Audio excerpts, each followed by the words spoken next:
And we are back. Appreciate y'all for tapping in with us on this lovely edition of the Doin Alright podcast, brought to you by our good friends at Tailgate USA. Thank you. We're going to hear a little bit more about that later on. But man, Bryan,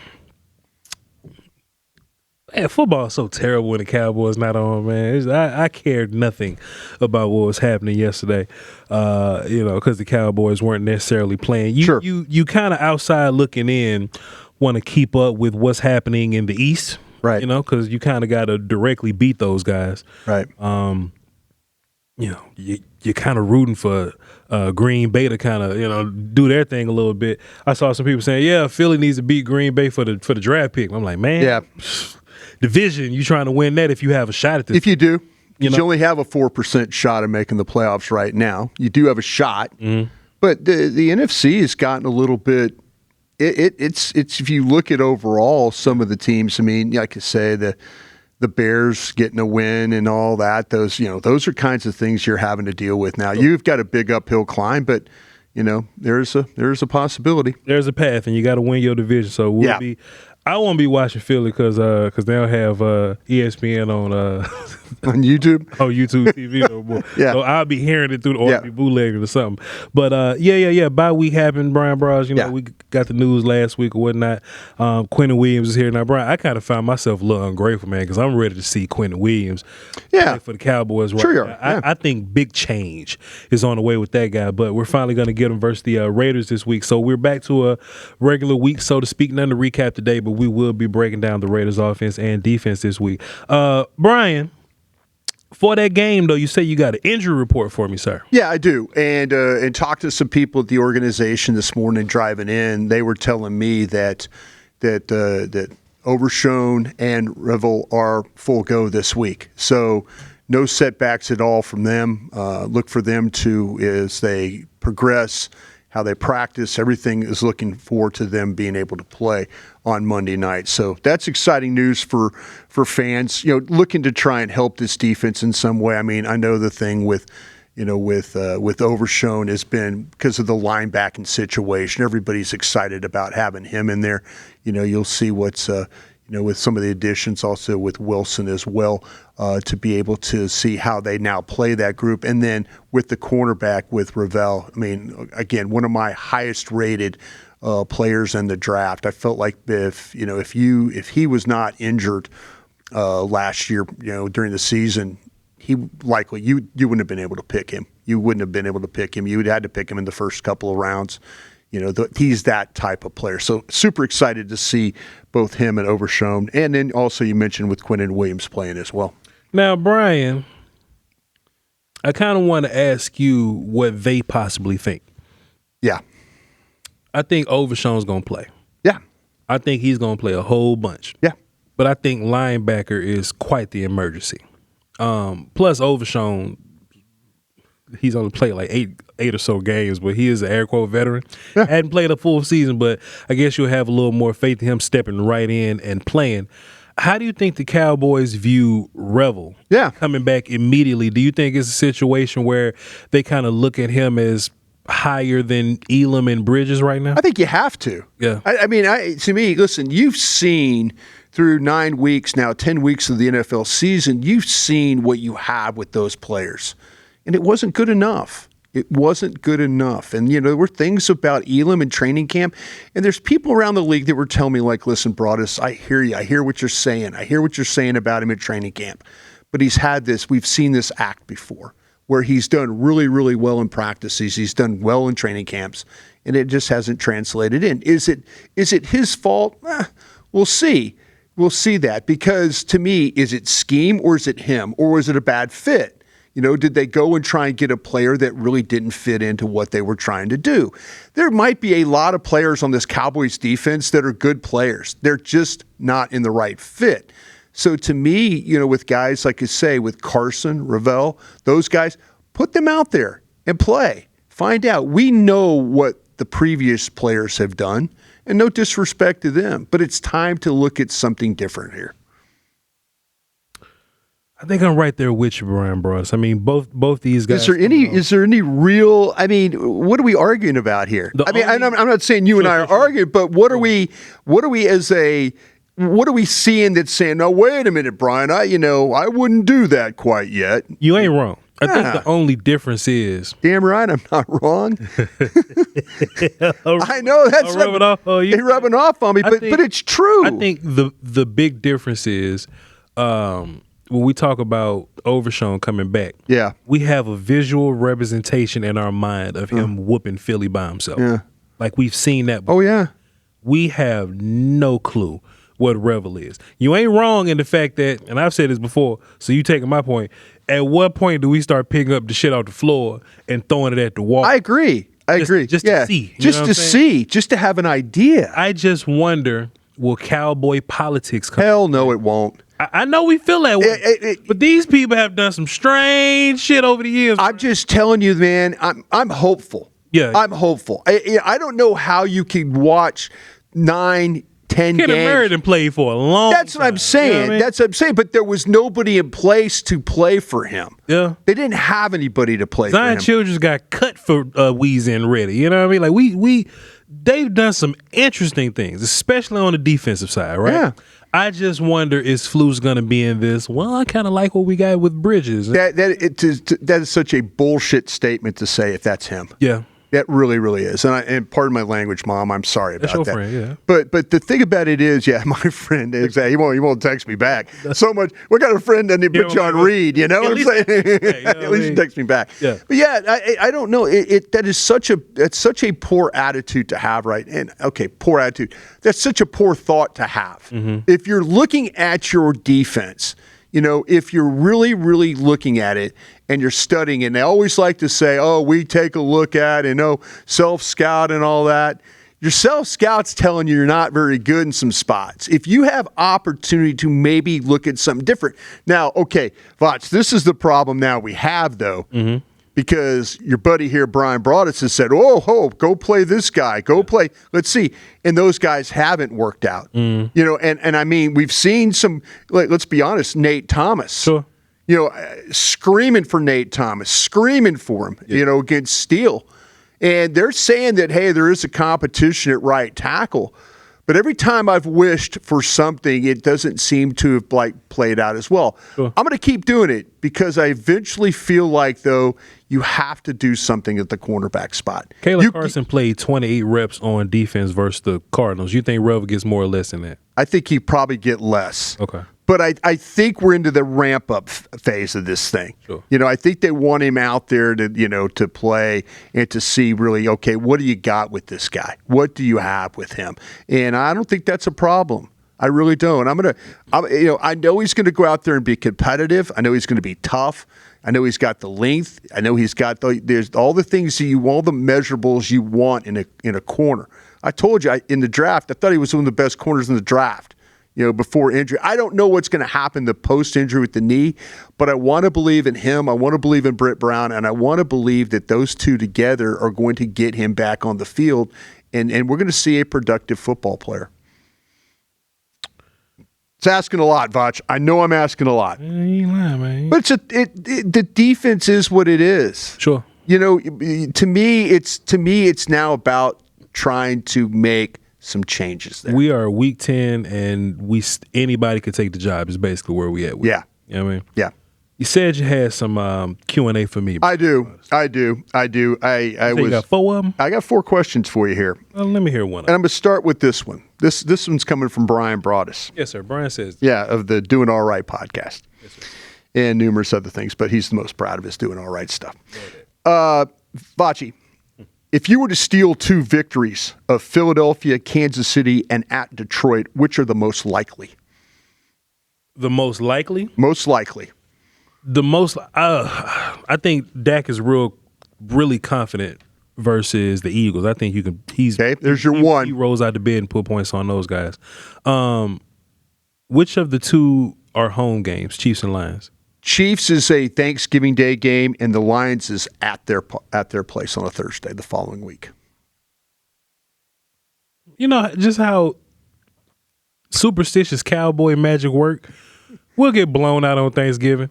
The Cowboys will beat the Eagles handily. Mm-hmm. Get blown the F out on Thanksgiving in front of everybody. Mm-hmm. and they'll sneak and get a win versus Detroit. Yeah. That's what the Cowboys will do. Losing all the Bears, Cardinals, all that you lose against all the bad teams. Oh, you will. But they'll go out there and compete, beat the Lions because they got a little blueprint of how to beat those guys. Maybe a high scoring, kind of like Cowboys Seattle a couple years ago, like a 45-42 type shootout or something like that. They'll get whooped by the damn Chiefs, but they'll beat the Eagles, Brian. That's what I think. So you're saying that you're thinking if you were to steal two in Voch's world, it's Philly and at Detroit. I would say that in real life, you might lose all of them goddamn. You in real life. Oh no, I think you beat the Eagles and lose both those games in real life. But I'm saying you're gonna probably have to steal two of them though. I don't trust Flus. You have to. Yeah. I don't trust Flus, man. But in this magical world where we steal one, Kansas City might let you steal one. Cause give me Philly and KC. Throughout the year, Kansas City has proven that they'll let you beat them. Sure. But that don't mean it's us. That don't mean we're doing it. Yeah. We can't stop nobody. Yeah. Pat gonna have a career day against us, Bryan Broaddus. Back home. At the house. Thanksgiving. We don't know what the hell going on. Yeah. Or you could take this as, the Cowboys are magical at home. They won versus the Cardinals, but they're magical at home and the offense will be better and all this, the crowd noise, the defense, whatever. Yeah. But I'm likely going Lions and getting whooped by Kansas City. All right, here we go. Voch. Yes, sir. Give me something that wouldn't surprise you about this defense in the second half of the season. If they just as bad as they was the first 7 damn weeks, the first 9 weeks, I wouldn't be shocked at all. I'd be with all the I don't trust Flus, man. You don't trust my friend at all. Put me on one, please. I don't trust Flus, man. No, I don't trust no damn Flus, Brian. I was looking for some positivity in this answer, and I can't even get that from you right now. I text my man's Will Steele over the weekend. Yeah. I was disgusted at the amount of defending players that I've never heard of making plays. Oh, in the NFL, around the league? Just around the league. Yeah. I'm watching San Francisco versus the Rams, and Fred Warner hurt. Yeah. And some linebacker that's the backup to the backup is making plays. Yeah. And I'm like, what in tarnation going on? Yeah. They starting D-line ain't what it used to be. They're not the dudes that used to scare the piss out of us, Bryan Broaddus. And they out there, they ended up getting whooped by the Rams. They ran out of magic points, Brian. But they kept the game decent enough for Mac Jones to go out there and put points upon the board. And I'm like, dog, we can't make nothing shake with established veterans that made money last year. Yeah. We can't make nothing shake with them people. Yeah. They just can't be trusted, bro. Flus cannot be trusted. I don't think it's just the players. I want a defensive coordinator that could take a no-name character and make that dude play great. So when he does get a Quentin Williams type, then that dude will be phenomenal. Brian, Flus ain't showed me nothing. How about, though, with Quentin Williams, though, those pressure numbers turned into actual sacks? I think and you hate floor and ceiling, but I think the floor of this defense. You know me too well. The floor of the worst they can get gets better. Yeah. The bottom that this defense could be. The floor is the floor. The most rock bottom this defense could be gets better. Yeah. So I think the talent alone keeps you out of being blown out by 40 points. Right. Maybe the number is 30 now. I don't know. But Flus is in charge of how good the defense can be. If Flus takes care of his business, or maybe everybody took a magic pill, everybody touched the Monstars basketball and got all their powers back, Bryan Broaddus. Whatever it is happens that make this scheme just click, they're going to have to show me. But as of right now, it ain't reliable. And I can't go to Flus for nothing. But I'll tell you about a friend of ours that is reliable. You can go to them for everything. That's Tailgate USA. Brian, why don't you go ahead and tell us about them? You know, it's this time of the year. Yes, it's tailgate season. And today's show is brought to you by our friends at Tailgate USA. Tailgate like a pro. They've got turnkey trailers, mobile bars, and catering pop-ups. They handle the setup and the cleanup, so all you have to do is just show up. Perfect for game day in your town, birthdays, corporate events, watch parties, and more. This December, we're running a fan giveaway.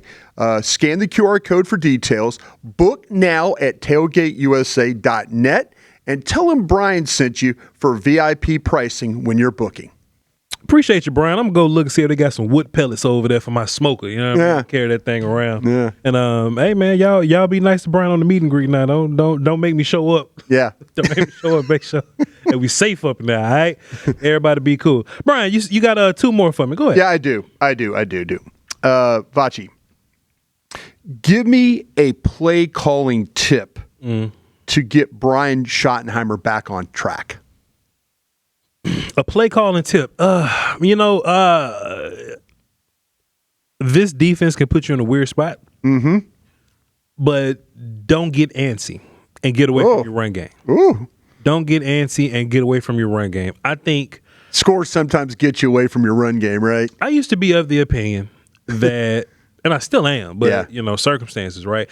I used to be of the opinion that the Cowboys are at their best when the foot is on the throttle and they just going. I still feel that way, but you don't have a defense that complements that, right? Yeah. So an adjustment that the offense might have to make, I don't like this, but they might have to slow it down a little bit, just to. All right, y'all. They gave up 7. Let's not 3 and out right here. Yeah. You see what I'm saying? Yeah. We don't have to play safe just because we're playing slow. We can still take shots down the field and be aggressive. But let's slow the tempo down in a way that, all right, man, we're not just going to throw the football, incompletion, take a deep shot, now we're at 3rd and 10, 3 and out, and now we're down 2 scores. Yeah. If I'm shoddy, I'm assuming that the other side is going to score every time. So shoddy is unfair until we get a new defense coordinator in here. It's unfair, but shoddy has to take the approach of, I don't have the luxury of giving the ball back to the other side. So every single drive, it's 7 versus 7 reset, 7 and 7 reset, 7 and 7 until the other team don't score 7, and then okay, now let's work and do this thing. I think sometimes shoddy wants to catch up so bad, right? And I don't hate it because damn it, we down 20-7. Right. But even being down 20-7, let's still play our clock. Let's still think about our middle 8, and let's not get away from the run game. Because this offense is at its absolute best when you can run the football, you can make the defense react to the run, and then you can hit action over the top of that. So you think he's playing too quick right now? Or you think he's trying, as you mentioned, trying to get back in the game. He's trying to get his get back. And I hate that a little bit, right? You remember it was like Kellen Moore, I believe it was Mike Nolan, right? Kellen Moore. And it was the excuse of, well, maybe Kellen's scoring too fast. Sure. And Mike Nolan did. I thought that was the goofiest shucks, because your mom's listening, my grandma too. Yeah. That's the goofiest shites I've ever heard. Yeah. Oh, you're scoring too fast, y'all. Hey, Kellen putting up 30 points, but he's doing it too fast. The defense got to go right back. I think that's nonsense, bro, at the end of the day.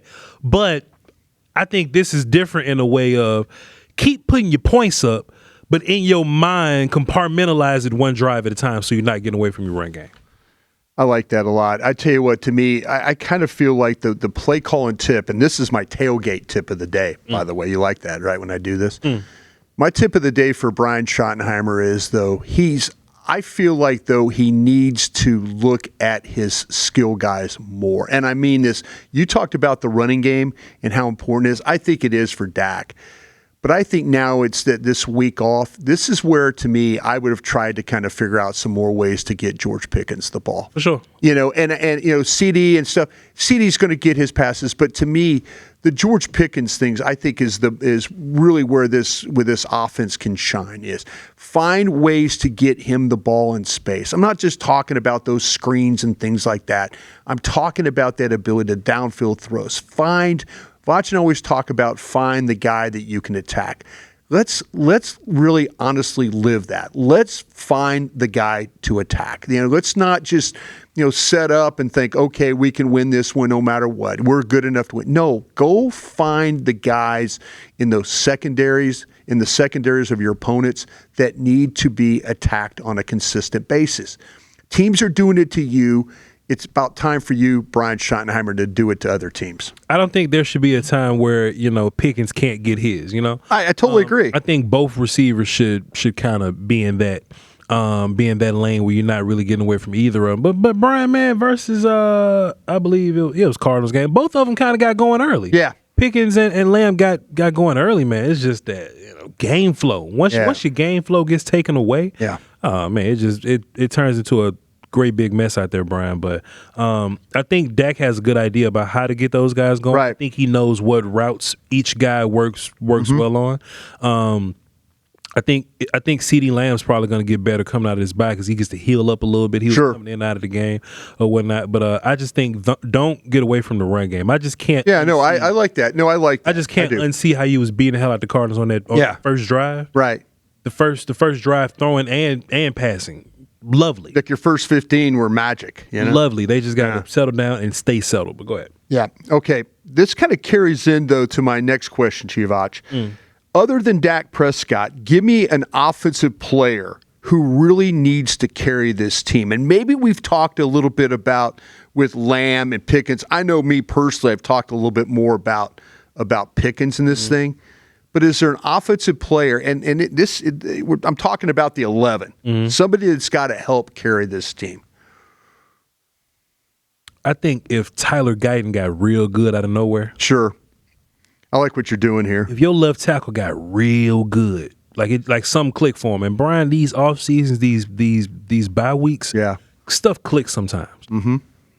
And Guyton has had spurts. You know what I'm saying? But it's the mental side of his game. Yeah. He's thinking about his power, so he lunges a little bit. He's thinking about his feet, you know what I'm saying? But he has phenomenal feet. Yeah. I think he's proven to us he's a little more powerful than we probably thought, right? Because in the run game, he'll actually come off and thump and move people, right? He just got to find that balance and just get consistent at it, right? Right. Let's just say something clicks, because consistency is something that just clicks. Right.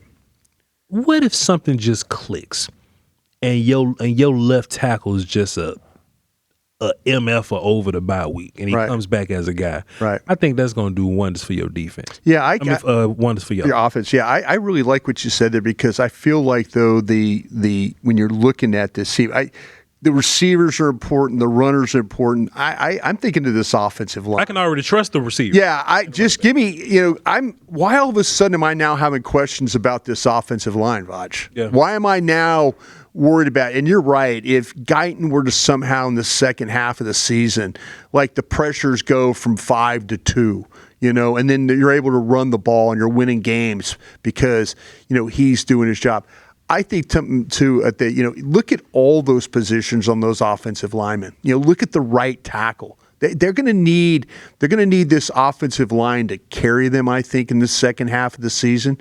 But that's where, to me, this is like the key is, though, what's going to happen at left tackle, and can they get the right tackle situation squared up enough? I don't have a lot of confidence right now in Steele. And my confidence a little bit in Nate Thomas. I know it was all passing, 19 snaps and giving up a bunch of pressures when the Arizona Cardinals weren't a great pressure team. But they need to figure out what's going on there at the right tackle spot. But if you can get one of these linemen to step up and be that guy, be that difference maker, to go along with Dak, with Williams, with CD, Ferguson, and Pickens, I mean, you probably got a shot. Your offense got a shot to be better. Connor Riley came out and said it. Yeah, they had some coaches interviews over the break there, and they said that there will be competition at the right spot. It should be. It should be. And honestly, I think out of the two tackles, Guyton's probably the better than Terrence. And either way, Guyton got the first round pick thing, keeping him safe. But I just do think that Guyton's played a little better than him. Sure. Guyton kind of has issues here and there, but he has been a little better. I think Terrence. I don't know what's happened to Terrence Steele, man. Yeah, I think things. Teams have really now starting to figure him out. People are really, really stumped. Now I got one more question for you. Hell yeah, Brian. Got one more question for you, Vachi. We're getting ready to start all our draft coverage. We're getting ready, and we're not doing it because of the season. We're doing it because this is what we have to do to get ready. This is who we are. Yeah, this is who we are. When you know the one thing about Voch and I, that we will be ready to talk about the NFL draft, and we're doing it, not because the team's 3-5-1. Yeah.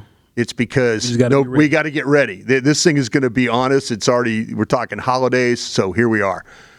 How excited are you about working on this particular draft? And I'm not going to ask you to name names, but maybe the first few players you've seen, sure.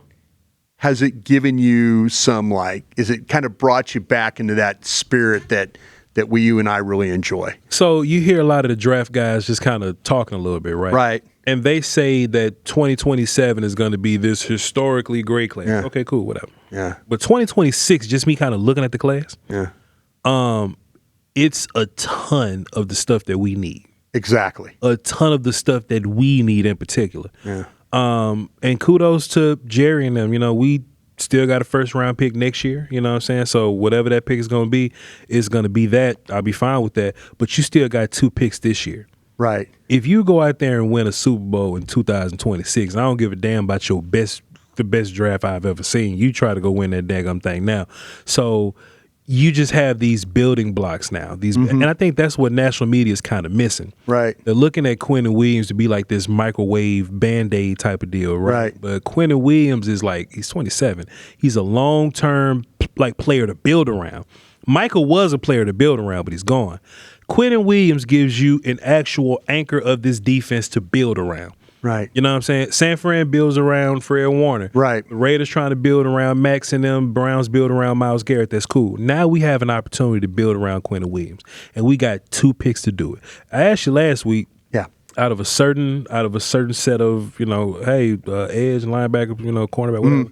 Bryan, I want to get Donovan Ezaraku a running mate. Sure.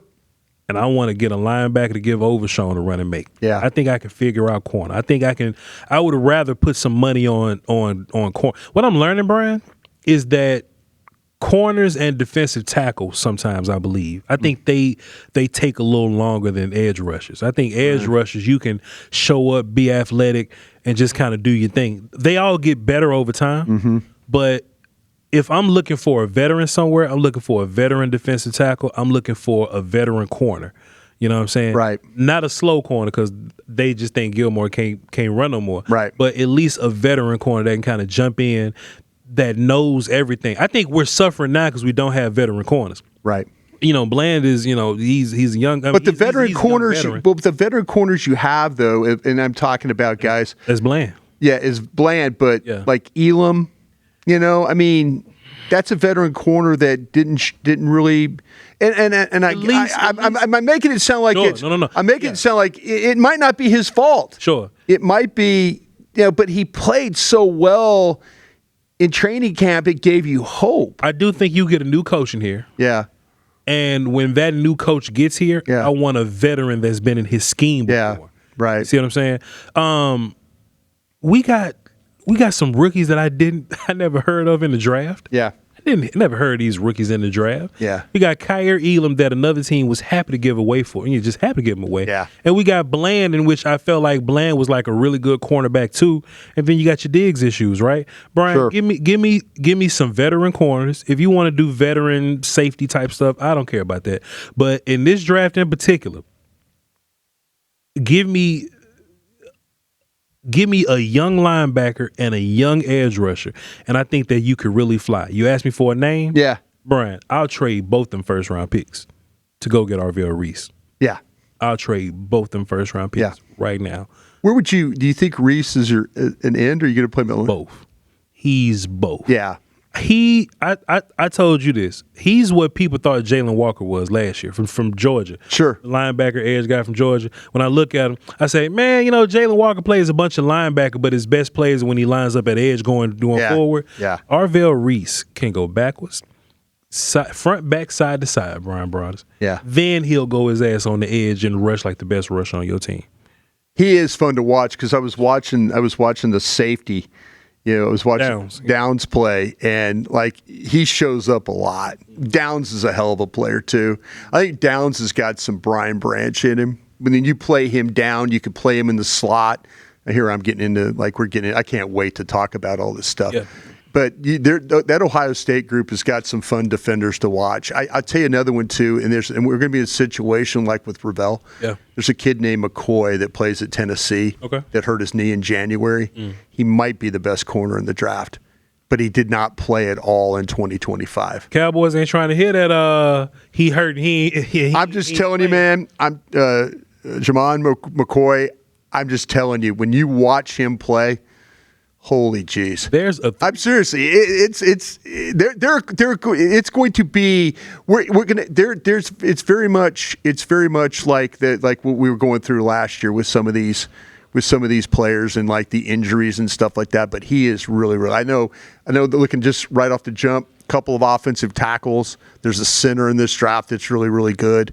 I mean, there's some possibilities across the board. That runner Love at Notre Dame, watching him is a hell of a player. Brian, I'm excited. I'm excited about this draft coming up. There's a 3-tech from Florida, Caleb Banks. Have you heard of him? Yeah, I've heard of him, but I haven't studied him. Caleb Banks hadn't played a down this year. Okay, but he's going to be hurt. He was hurt. So you're telling me we're going to have a couple of these guys in this thing, huh? Brian, Caleb Banks was supposed to come back for LSU. Yeah, didn't make it. Got hurt in that game. Yeah, but the year before, a monster before, and he's in this draft, and we ain't even seen him yet, bro. It's going to be a lot of storylines. It will be. But I got to commend Brother Jerry and them.